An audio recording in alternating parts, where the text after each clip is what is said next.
World turning round and round, see this in every town. Never here, I just roam. Questions leave me alone.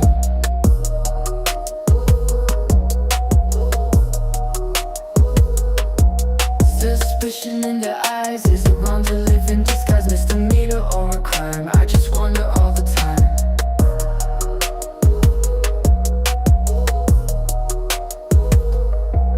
You don't need my ID, just let me be, let me be. Dirty bacon on my trail, in this world I won't fail. Catch me if you can, always moving, I'm the man. Rooms with no name, just beds, floating thoughts in my head.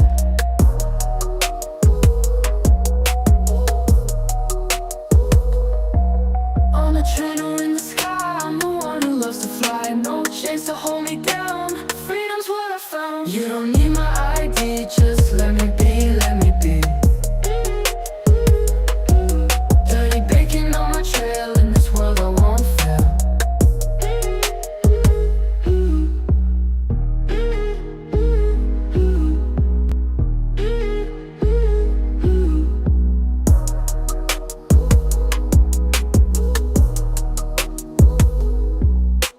Catch me if you can, always moving, I'm the man. Rooms with no name, just beds, floating thoughts in my head. On a train or in the sky, I'm the one who loves to fly. No chains to hold me down, freedom's what I found. You don't need my ID, just let me be, let me be. Dirty bacon on my trail, in this world I won't fail.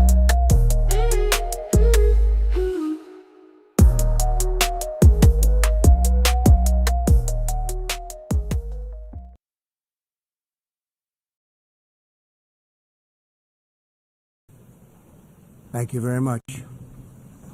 Very much appreciated.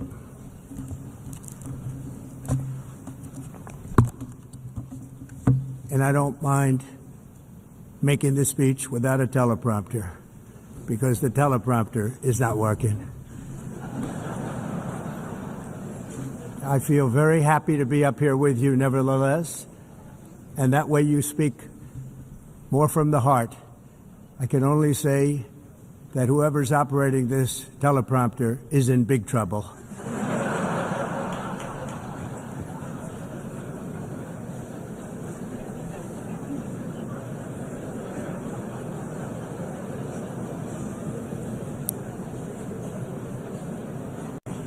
Hello, Madam First Lady.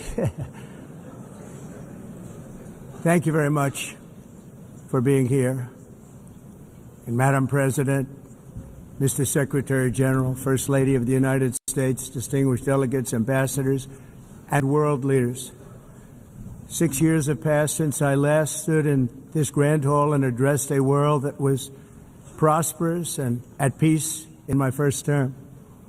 Since that day, the guns of war have shattered the peace I forged on 2 continents.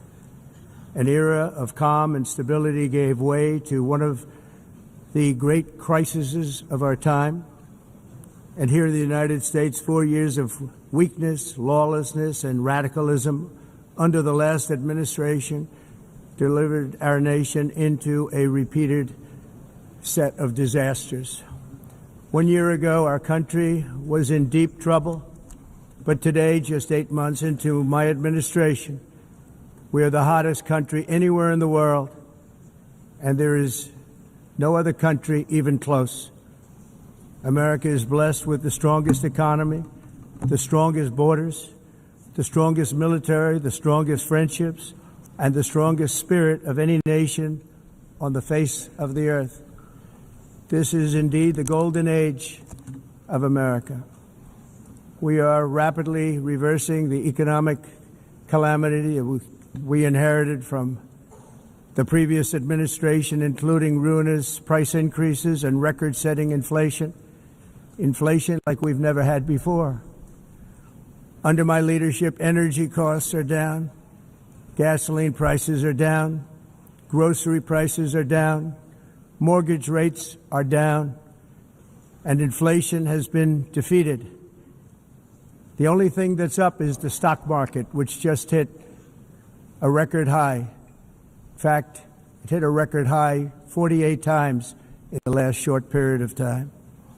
Growth is surging, manufacturing is booming, the stock market, as I said, is doing better than it's ever done, and all of you in this room benefit by that, almost everybody. And importantly, workers' wages are rising at the fastest pace in more than 60 years, and that's what it's all about, isn't it? In 4 years of President Biden, we had less than $1 trillion of new investment into the United States. In just 8 months since I took office, we have secured commitments and money already paid for $17 trillion. Think of it, 4 years, less than $1 trillion, 8 months, much more than $17 trillion is being invested in the United States, and it's now pouring in from all parts of the world. We've implemented the largest tax cuts in American history and the largest regulation cuts in American history, making this once and again the best country on earth to do business. And many of the people in this room are investing in America, and it's turned out to be an awfully good investment during this 8-month period. In my first term, I built the greatest economy in the history of the world. We had the best economy ever, history of the world. And I'm doing the same thing again, but this time it's actually much bigger and even better. The numbers far surpass my record-setting first term. On our southern border, we have successfully repelled a colossal invasion.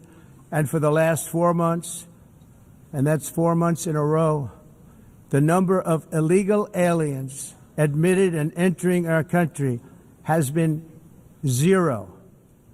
Hard to believe, because if you look back just a year ago, it was millions and millions of people pouring in from all over the world, from prisons, from mental institutions, drug dealers.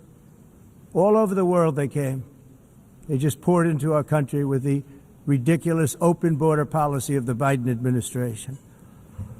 Our message is very simple. If you come illegally into the United States, you're going to jail, or you're going back to where you came from, or perhaps even further than that. You know what that means.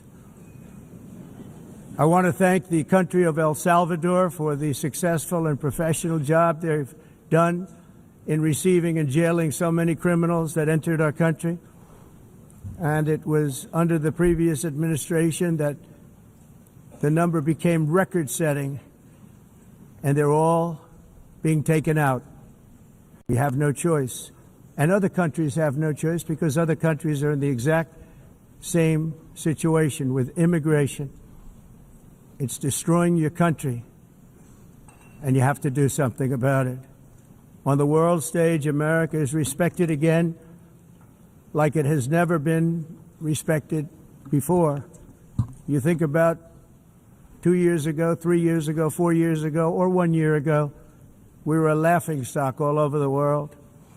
At the NATO summit in June, virtually all NATO members formally committed to increase defense spending, at my request, from 2% to 5% of GDP, making our alliance far stronger and more powerful than it was ever before.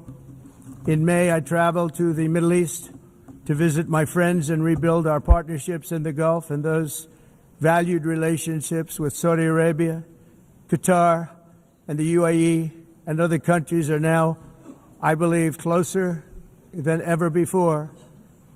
My administration has negotiated one historic trade deal after another, including with the United Kingdom, the European Union, Japan, South Korea, Vietnam, Indonesia, the Philippines, Malaysia, and many, many others. Likewise, in a period of just 7 months, I have ended 7 unendable wars. They said they were unendable. You're never going to get them solved. Some were going for 31 years, 2 of them, 31, think of it, 31 years. One was 36 years. One was 28 years. I ended 7 wars.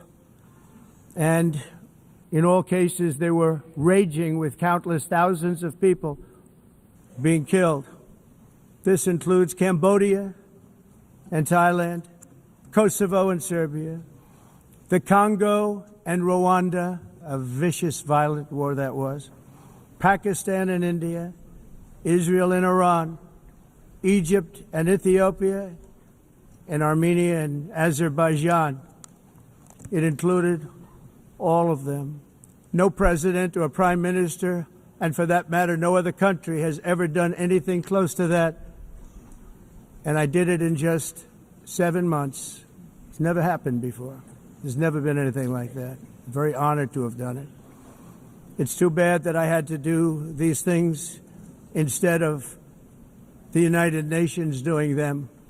And sadly, in all cases, the United Nations did not even try to help in any of them. I ended 7 wars, dealt with the leaders of each and every one of these countries, and never even received a phone call from the United Nations offering to help in finalizing the deal.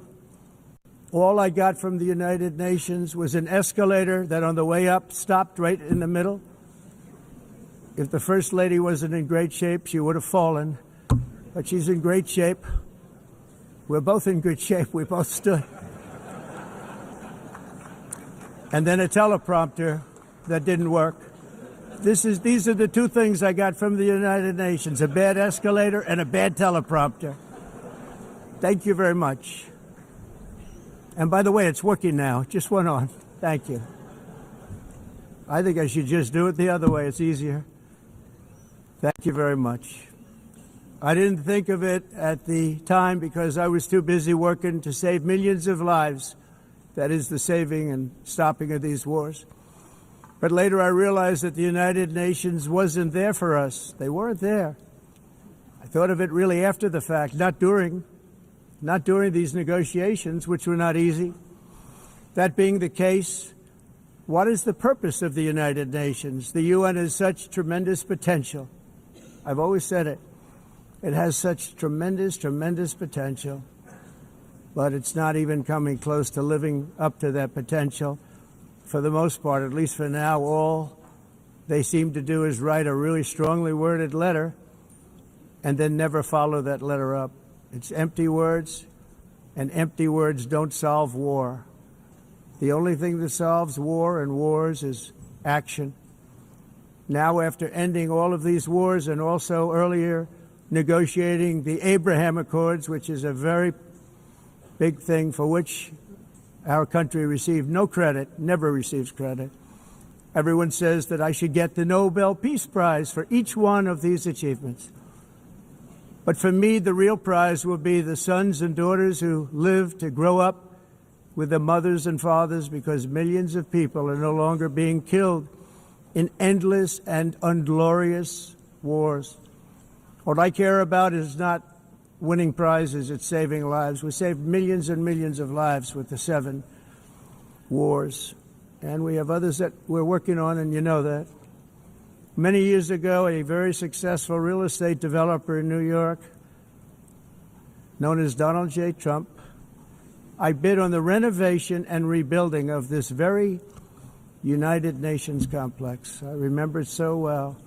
I said at the time that I would do it for $500 million, rebuilding everything. It would be beautiful. I used to talk about, I'm going to give you marble floors. They're going to give you terrazzo. I'm going to give you the best of everything. You're going to have mahogany walls. They're going to give you plastic. But they decided to go in another direction, which was much more expensive at the time, and which actually produced a far inferior product. And I realized that they did not know what they were doing when it came to construction, and that their building concepts were so wrong, and the product that they were proposing to build was so bad and so costly. It was going to cost them a fortune. And I said, and wait till you see the overruns. Well, I turned out to be right. They had massive cost overruns and spent between $2 and $4 billion on the building and did not even get the marble floors that I promised them. You walk on terrazzo. Do you notice that? As far as I'm concerned, frankly, looking at the building and getting stuck on the escalator, they still haven't finished the job. They still haven't finished. That was years ago. The project was so corrupt that Congress actually asked me to testify before them on the tremendous waste of money, because it turned out that they had no idea what it was, but they knew it was anywhere between $2 and $4 billion as opposed to $500 million with a guarantee. But they had no idea, and I said it cost much more than $5 billion. Unfortunately, many things in the United Nations are happening just like that, but on an even much bigger scale, much, much bigger. Very sad to see. Whether the UN can manage to play a productive role, I've come here today to offer the hand of American leadership and friendship to any nation in this assembly that is willing to join us in forging a safer, more prosperous world. And it's a world that we'll be much happier with. A dramatically better future is within our reach. But to get there, we must reject the failed approaches of the past and work together to confront some of the greatest threats in history. There is no more serious danger to our planet today than the most powerful and destructive weapons ever devised by man, of which the United States, as you know, has many. Just as I did in my first term, I've made containing these threats a top priority, starting with the nation of Iran. My position is very simple. The world's #1 sponsor of terror can never be allowed to possess the most dangerous weapon. That's why shortly after taking office, I sent the so-called Supreme Leader a letter making a generous offer. I extended a pledge of full cooperation in exchange for a suspension of Iran's nuclear program. The regime's answer was to continue their constant threats to their neighbors and U.S. interests throughout the region, and some great countries that are right nearby. Today, many of Iran's former military commanders, in fact, I can say almost all of them, are no longer with us. They're dead. And 3 months ago, in Operation Midnight Hammer, 7 American B-2 bombers dropped the 14 30,000-pound each bombs on Iran's key nuclear facilities, totally obliterating everything. No other country on earth could have done what we did. No other country has the equipment to do what we did. We have the greatest weapons on earth. We hate to use them. But we did something that for 22 years people wanted to do. With Iran's nuclear enrichment capacity demolished, I immediately brokered an end to the 12-day war, as it's called, between Israel and Iran, with both sides agreeing to fight no longer. As everyone knows, I have also been deeply engaged in seeking a ceasefire in Gaza. Have to get that done. Have to get it done. Unfortunately, Hamas has repeatedly rejected reasonable offers to make peace. We can't forget October 7th, can we? Now, as if to encourage continued conflict, some of this body is seeking to unilaterally recognize a Palestinian state. The rewards would be too great for Hamas terrorists for their atrocities. This would be a reward for these horrible atrocities, including October 7th, even while they refuse to release the hostages or accept a ceasefire. Instead of giving to Hamas and giving so much, because they've taken so much, they have taken so much. This could have been solved so long ago. But instead of giving in to Hamas's ransom demands, those who want peace should be united with one message: release the hostages now. Just release the hostages now. Thank you.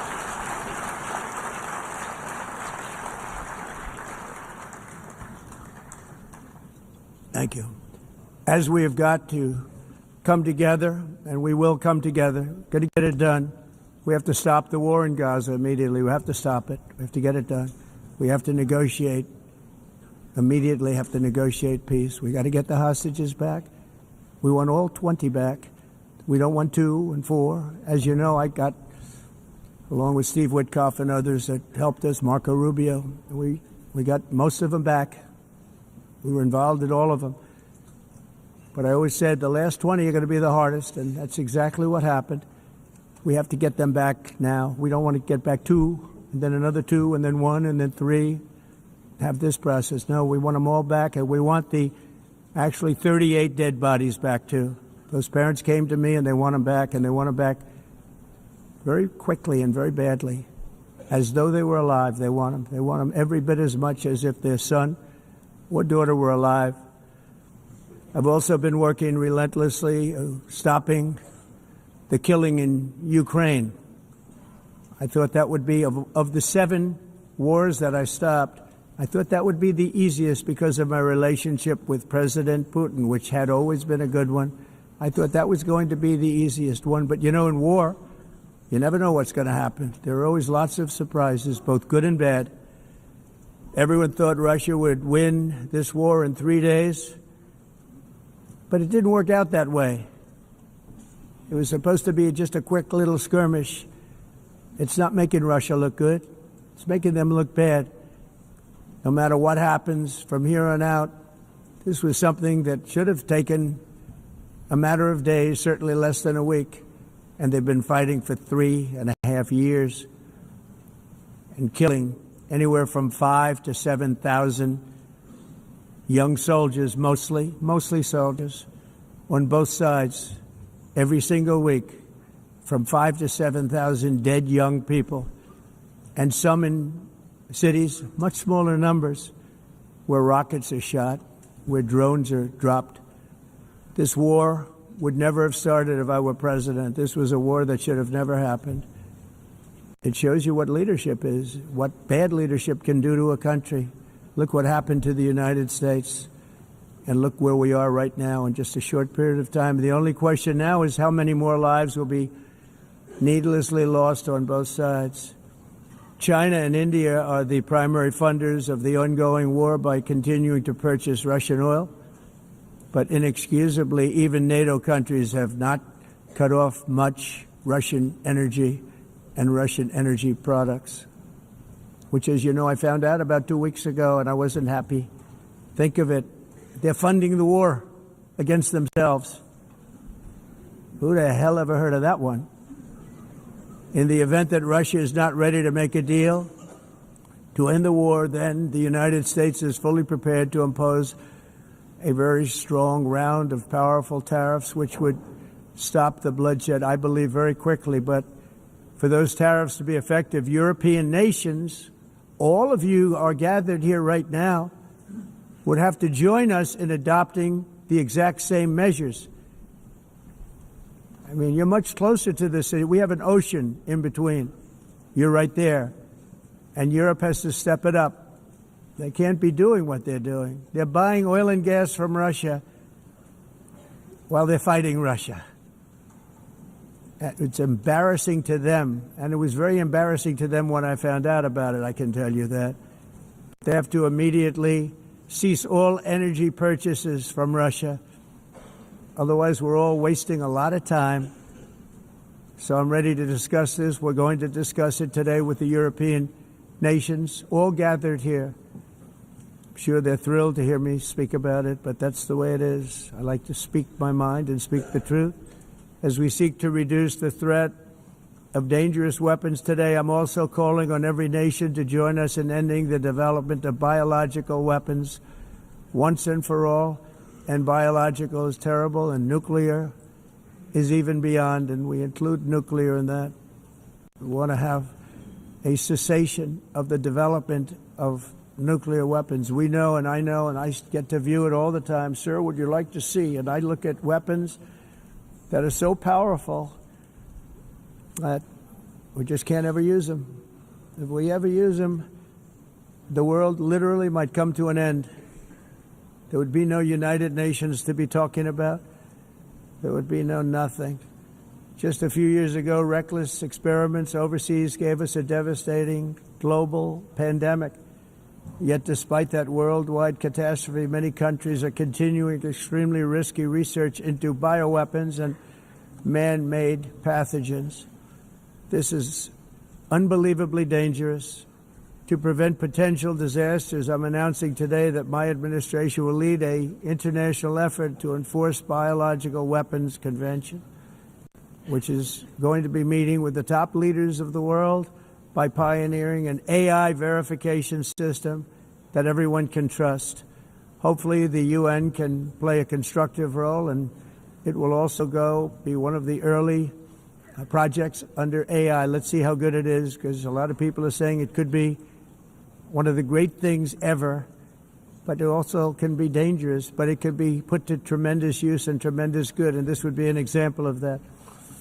Not only is the UN not solving the problems it should, too often, it's actually creating new problems for us to solve. The best example is the number one political issue of our time, the crisis of uncontrolled migration.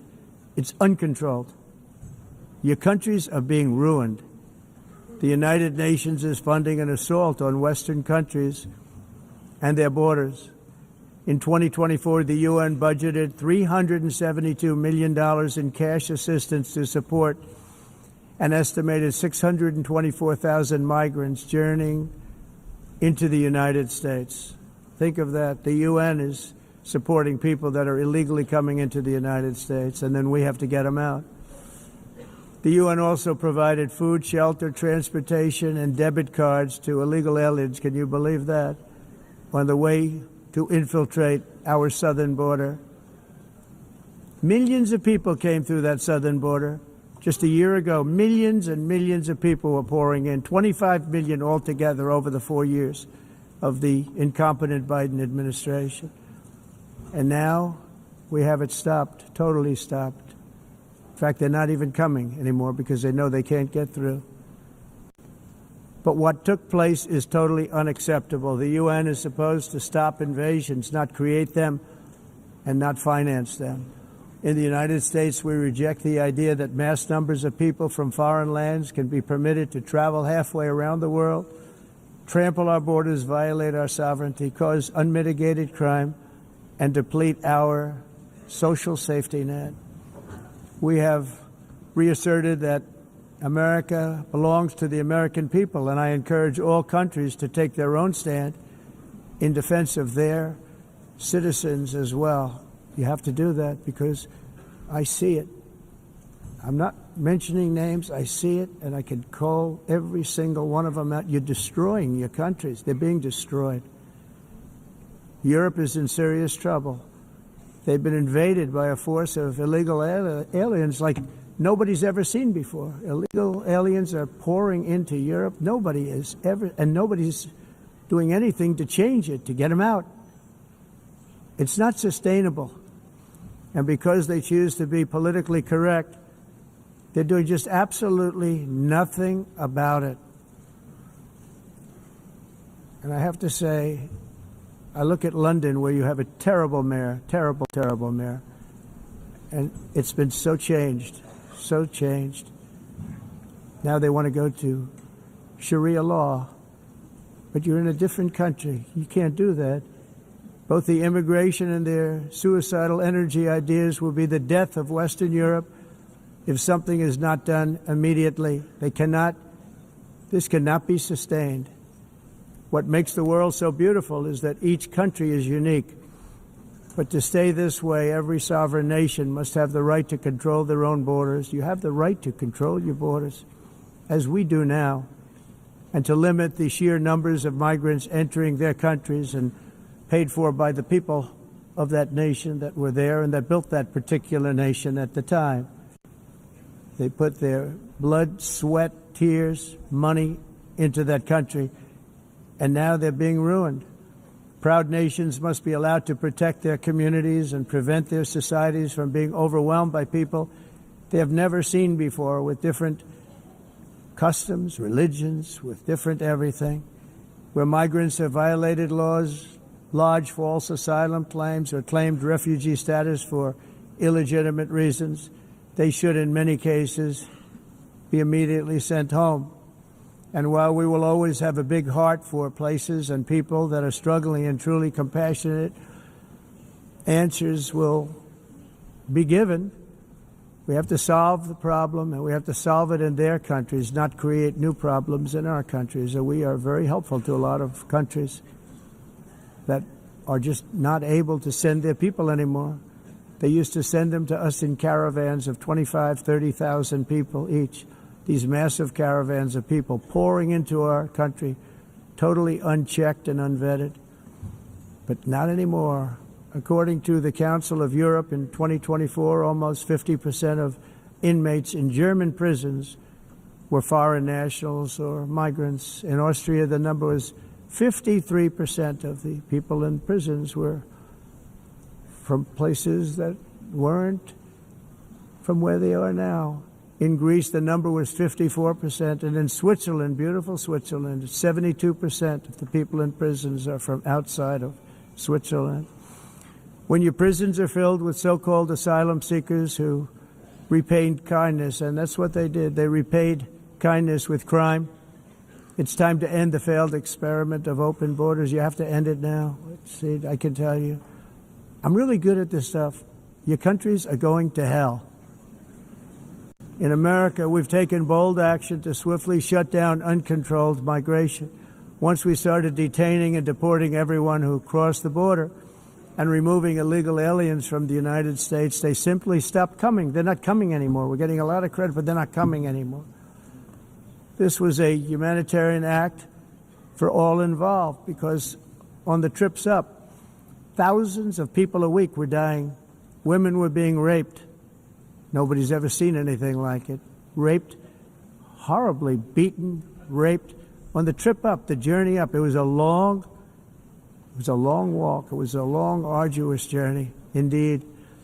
And it was also a historic victory against human trafficking throughout the region. What we did was a victory, and we saved so many lives of people that wouldn't make the journey. That journey was loaded up with death. Loaded up with death. Dead bodies all along the roads of jungles to get up. They go through jungles, they go through areas so hot you couldn't breathe. They were dying of suffocation, areas so hot that you couldn't breathe. Dead bodies all over. By them not coming, we're saving tremendous numbers of lives. My people have done a fantastic job in doing what they did, and the American public agrees with it. I mean, I was very proud to see this morning I have the highest poll numbers I've ever had. Part of it is because of what we've done on the border. I guess the other part is what we've done on the economy. Joe Biden's policies empowered murderous gangs, human smugglers, child traffickers, drug cartels, and prisoners from all over the world. The previous administration also lost nearly 300,000 children. Think of that. They lost more than 300,000 children, little children, who were trafficked into the United States on the Biden watch, many of whom have been raped, exploited, and abused, and sold. Sold. Nobody talks about that. The fake news doesn't write about it. With many others, young children who are missing or dead. And we found a lot of these children, and we're sending them back. And we've been sending them back to their parents. They said, nobody knows who they are. They said, where do you come from? And they'll give us a country, and we'll find out, and we'll figure it out, and we'll bring them back to their homes. And the mother and father rush to the door, and their tears in their eyes. They can't believe that they're seeing their son or daughter, their little son or daughter again. We've done almost 30,000 of them so far. Any system that results in the mass trafficking of children is inherently evil. Yet that is exactly what the globalist migration agenda has done, and it's what it's all about. In America, those days, as you know, are over. The Trump administration is working, and we are continuing to work to track down the villains that are causing this problem, and also, as I said, to get back the 30,000 we've already returned. Now I think we're going to have another. We're going to find a lot. You're not going to find all of them. 300, more than 300,000. They're lost or they're dead. They're lost or they're dead because of the animals that did this. To protect our citizens, I've also designated multiple savage drug cartels as far as and you see this, and you see it happening right before your eyes. Let's put it this way: people don't like taking big loads of drugs in boats anymore. There aren't too many boats that are traveling on the seas by Venezuela. They tend not to want to travel very quickly anymore. And we've virtually stopped drugs coming into our country by sea. We call them the water drugs. They kill hundreds of thousands of people. I've also designated multiple savage drug cartels as far as foreign terrorist organizations, along with two bloodthirsty transnational gangs, probably the worst gangs anywhere in the world, MS-13 and Tren de Aragua. Tren de Aragua is from Venezuela, by the way. Such organizations torture, maim, mutilate, and murder with impunity. They're the enemies of all humanity. For this reason, we've recently begun using the supreme power of the United States military to destroy Venezuelan terrorists and trafficking networks led by Nicolas Maduro. To every terrorist thug smuggling poisonous drugs into the United States of America, please be warned that we will blow you out of existence. That's what we're doing. We have no choice. Can't let it happen. They're destroying. I believe we lost 300,000 people last year to drugs, 300,000. Fentanyl and other drugs. Each boat that we sink carries drugs that would kill more than 25,000 Americans. We will not let that happen. Energy is another area where the United States is now thriving like never before. We're getting rid of the falsely named renewables. By the way, they're a joke. They don't work. They're too expensive.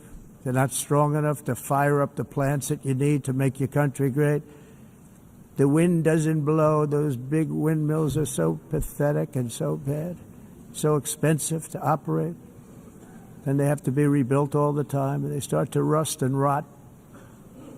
Most expensive energy ever conceived, and it's actually energy. You're supposed to make money with energy, not lose money. You lose money, the governments have to subsidize. You can't put them out without massive subsidies. And most of them are built in China, and I give China a lot of credit. They build them, but they have very few wind farms. So why is it that they build them and they send them all over the world, but they barely use them? You know what they use? Coal. They use gas. They use almost anything, but they don't like wind. But they sure as hell like selling the windmills. Europe, on the other hand, has a long way to go, with many countries being on the brink of destruction because of the green energy agenda. And I give a lot of credit to Germany. Germany was being led down a very sick path, both on immigration, by the way, and on energy. They were going green, and they were going bankrupt. And the new leadership came in, and they went back to where they were, with fossil fuel and with nuclear, which is good. It's now safe, and you can do it properly. But they went back to where they were, and they opened up a lot of different plants, energy-producing plants, and they're doing well. I give Germany a lot of credit for that. They've said this is a disaster, what's happening. They were going all green. All green is all bankrupt. That's what it represents. And it's not politically correct. I'll be very badly criticized for saying it, but I'm here to tell the truth. I don't care. It doesn't matter to me. I'm in New York City. I'm feeling a lot safer. Crime, we're getting crime down. And by the way, speaking of crime, Washington, D.C. Washington, D.C. was the crime capital of America. Now it's after 12 days, it's a totally safe city. Everyone's going out to dinner. They're going out to restaurants. Your wife can walk down the middle of the street with or without you. Nothing's going to happen. My people have done a fantastic job. And yes, I called in the National Guard, and the National Guard took care of business, and they weren't politically correct, but they took care of business. We got 1,700 career criminals out, brought them back to where they came from, the countries where they came from, or put them in jails. Washington, D.C. is now a totally safe city again, and I welcome you to come. In fact, we'll have dinner together at a local restaurant, and we'll be able to walk. We don't have to go by an armor-plated vehicle. will walk right over there from the White House. They've given up their powerful edge, a lot of the countries that we're talking about, in oil and gas, such as essentially closing the great North Sea oil. Oh, the North Sea, I know it so well. Aberdeen was the oil capital of Europe, and there's tremendous oil that hasn't been found in the North Sea. Tremendous oil. And I was with the Prime Minister I respect and like a lot, and I said, you're sitting with the greatest asset. They essentially closed it by making it so highly taxed that no developer, no oil company can go there.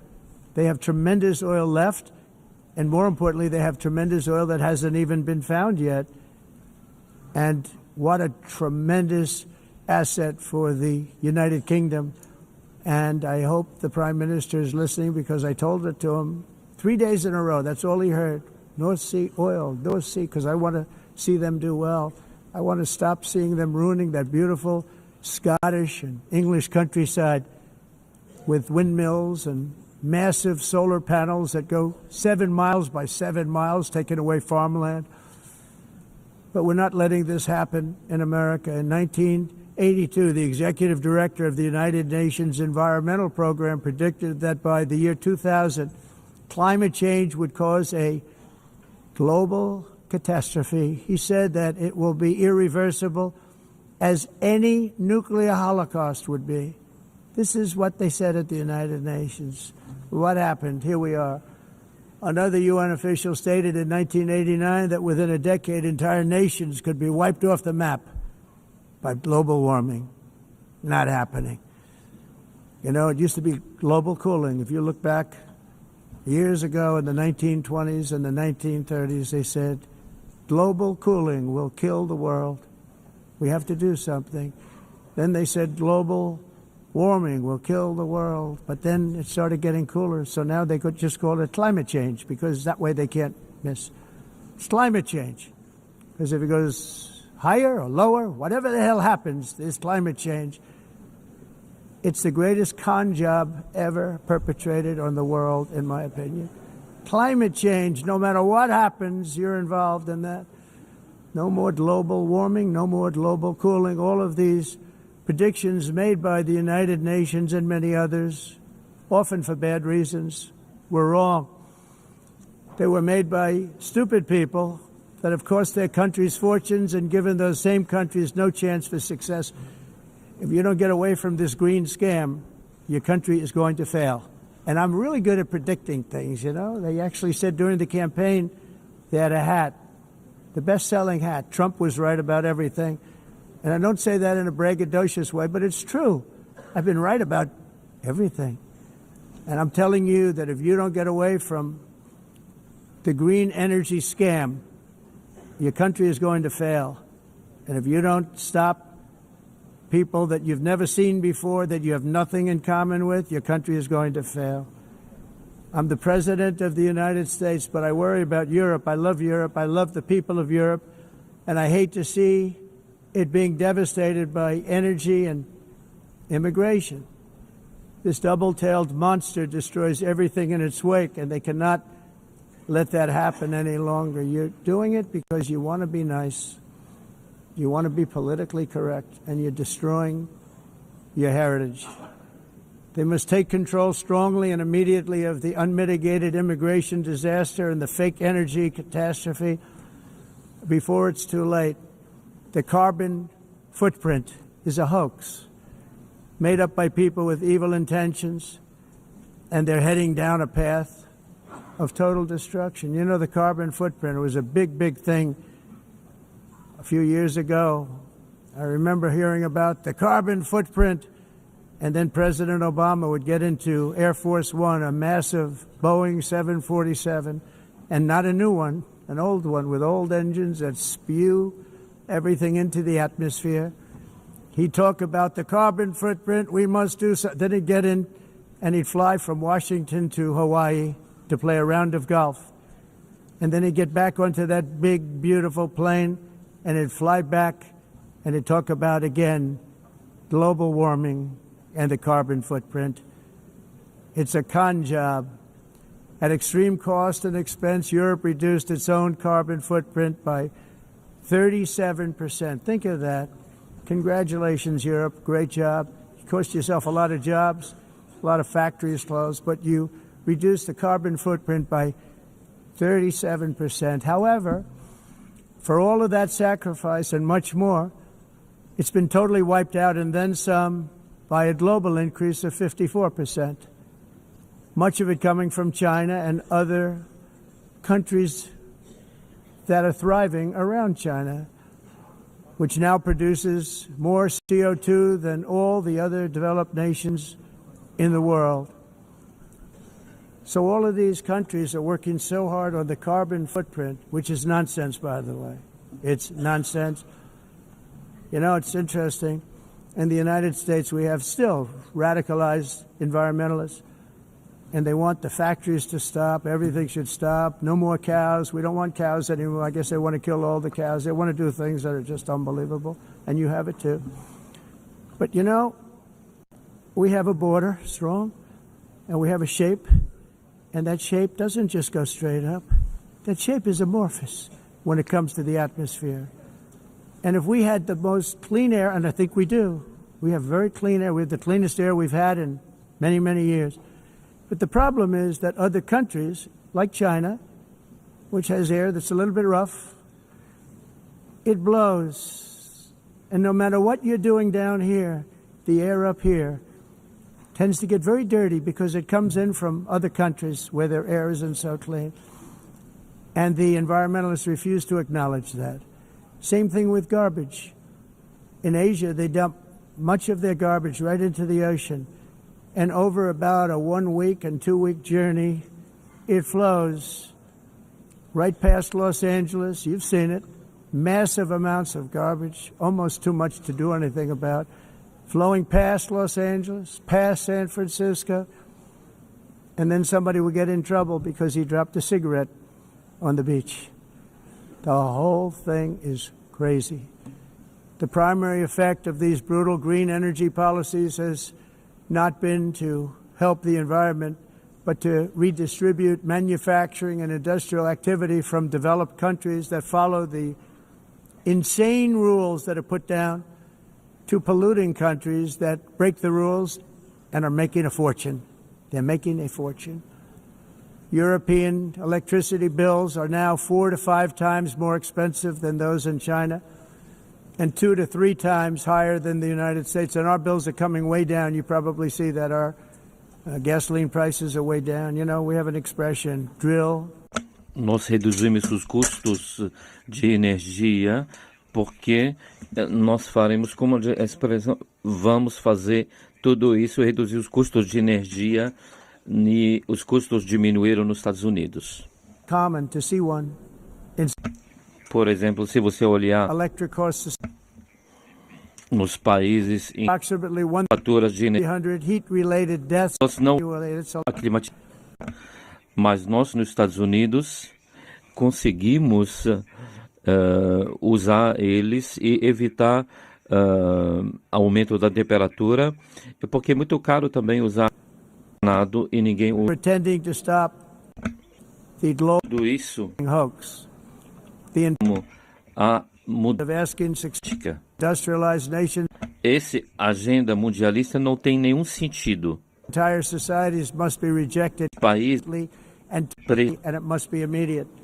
That's why in America I withdrew from the fake Paris Climate Accord, where, by the way, America was paying so much more than every country. Others weren't paying. China didn't have to pay until 2030. Russia was given an old standard that was easy to meet, a 1990 standard.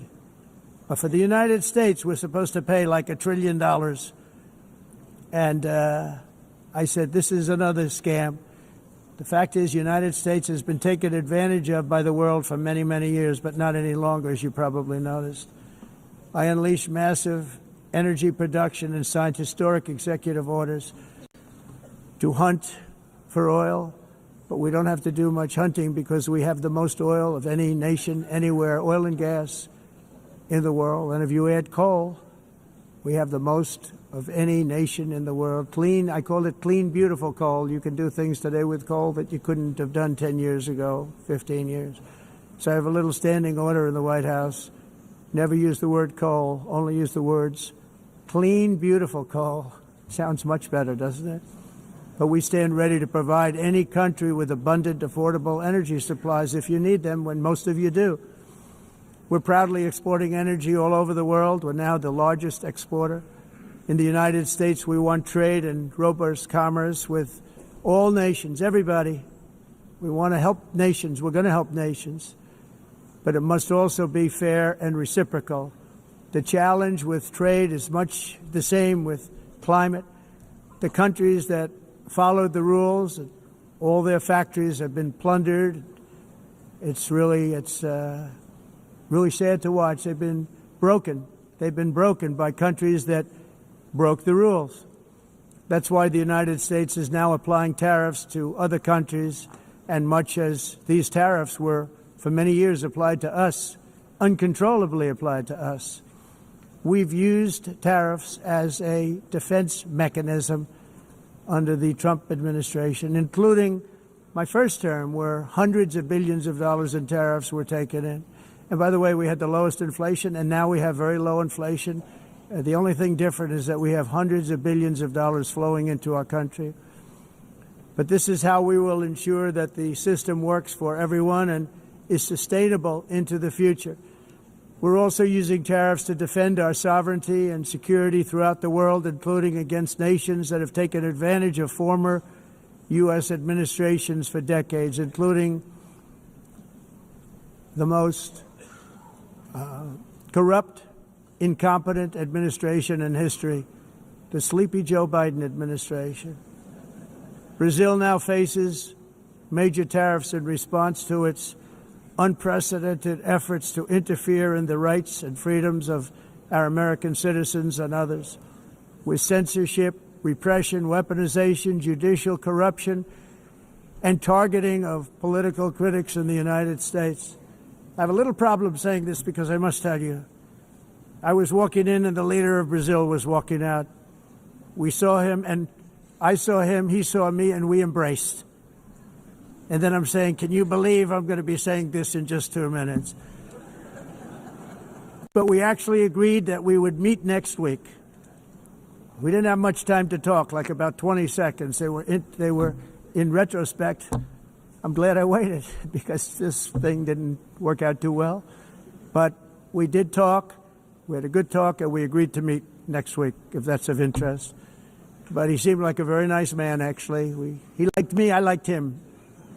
But if you, and I only do business with people I like. When I don't like them, I don't like them. But we had, at least for about 39 seconds, we had excellent chemistry. It's a good sign.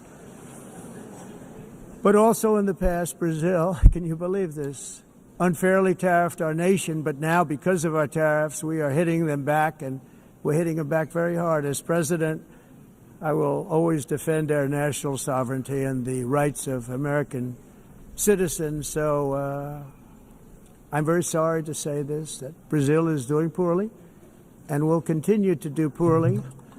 They can only do well when they're working with us.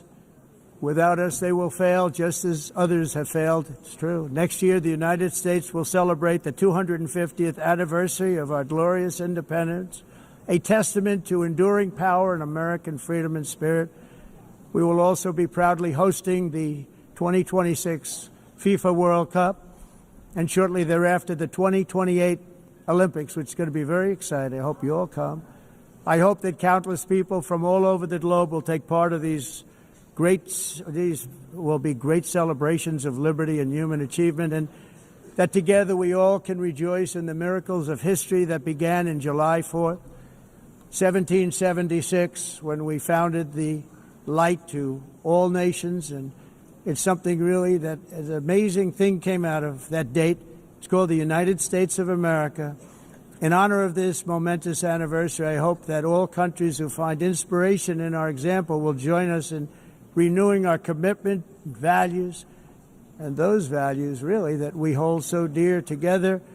Let us defend free speech and free expression. Let us protect religious liberty, including for the most persecuted religion on the planet today. It's called Christianity. And let us safeguard our sovereignty and cherish qualities that have made each of our nations so special, incredible, and extraordinary. In closing, I just want to repeat that immigration and the high cost of so-called green renewable energy is destroying a large part of the free world and a large part of our planet. Countries that cherish freedom are fading fast because of their policies on these two subjects. You need strong borders and traditional energy sources if you are going to be great again. Whether you have come from north or south, east or west, near or far, every leader in this beautiful hall today represents a rich culture, a noble history, and a proud heritage that makes each nation majestic and unique, unlike anything else in human history or any other place on the face of the earth. From London to Lima, from Rome to Athens, from Paris to Seoul, from Cairo to Tokyo and Amsterdam to right here in New York City, we stand on the shoulders of the leaders and legends, generals and giants, heroes and titans who won and built our beloved nations, all of our nations, with their own courage, strength, spirit, and skill. Our ancestors climbed mountains, conquered oceans, crossed deserts, and trekked over wide open plains. They charged into thunderous battles, plunged into grave dangers, and they were soldiers and farmers and workers and warriors and explorers and patriots. They built towns into cities, tribes into kingdoms, ideas into industries, and small islands into mighty empires. You're a part of all of that. They were champions for their people who never gave up and who never, ever gave in. Their values defined our national identities. Their visions forged our magnificent destiny. Everybody in this room is a part of it in your own way. Each of us inherits the deeds and the myths, the triumphs, the legacies of our own heroes and founders who so bravely showed us the way. Our ancestors gave everything for homelands that they defended with pride, with sweat, with blood, with life, and with death. Now the righteous task of protecting the nations that they built belongs to each and every one of us. So together let us uphold our sacred duty to our people and to our citizens. Let us protect their borders, ensure their safety, preserve their cultures, treasure, and traditions, and fight, fight, fight for their precious dreams and their cherished freedoms. And in friendship and really a beautiful vision, let us all work together to build a bright, beautiful planet, a planet that we all share, a planet of peace and a world that is richer, better, and more beautiful than ever before. That can happen. It will happen. It will happen, and I hope it can happen and start right now, right at this moment. We'll turn it around. We're going to make our countries better, safer, more beautiful. We're going to take care of our people. Thank you very much. It's been an honor. God bless the nations of the world. Thank you very much. Bye.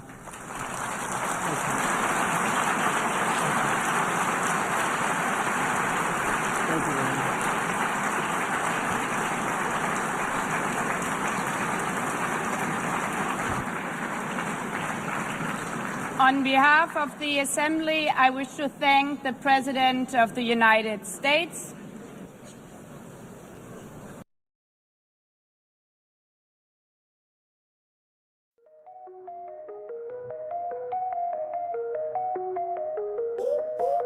World turning round and round, see this in and every town. Never here, I just roam. Questions leave me alone.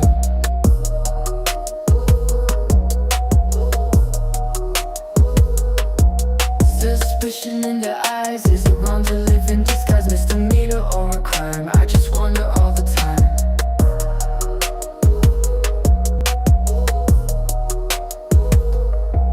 You don't need my ID, just let me be, let me be. Dirty bacon on my trail, in this world I won't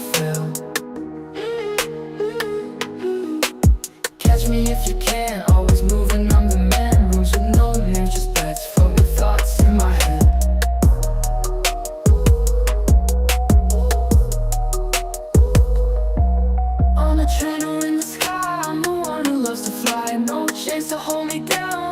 Freedom's what I found. You don't need my ID, just let me be, let me be. Dirty bacon on my trail, in this world I won't fail.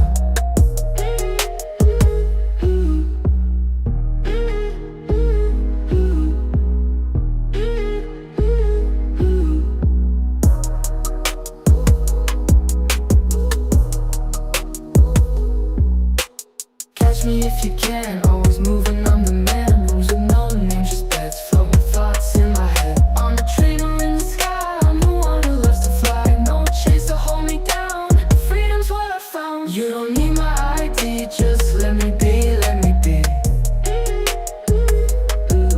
Dirty bacon on my trail, in this world I won't fail.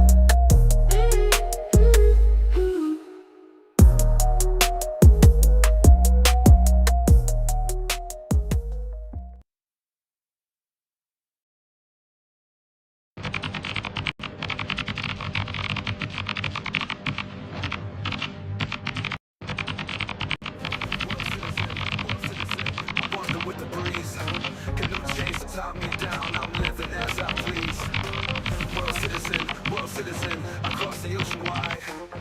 Maps are drawn enough for me on this endless ride. World citizen,